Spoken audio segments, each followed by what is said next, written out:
சபைகளில் நீ நடந்தால் உனக்கு மாலைகள் விழவே 26, 27 ஒரு மாற்று குறையாத மன்னவன் இவன் என்று போற்றி புகழவே நீர்வலை மாபெரும் சபைகளில் நீ நடந்தால் உனக்கு மாலைகள் விழவே ஒரு மாற்று குறையாத மன்னவன் இவன் என்று போற்றி புகழவே பட்ஜெட்டை வாசிக்கிற போது சில சொற்றொடர்கள் இலக்கண பிழையாக அமைந்தது.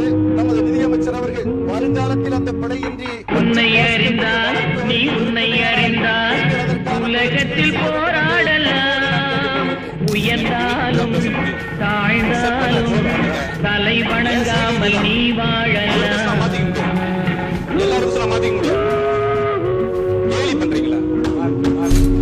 எனக்கு ஒரு மொழி என்னோட கிறிஸ்டியானிட்டி கத்து கொடுத்திருக்கு. அன்பு மொழி, அமைதி மொழி, இரக்கத்தின் மொழி. நான் பைபிள்ல படிச்சிருக்கேன். 164 தலைவர் தற்போது ஒதுக்கியுள்ள நிதி 2026-27 9,02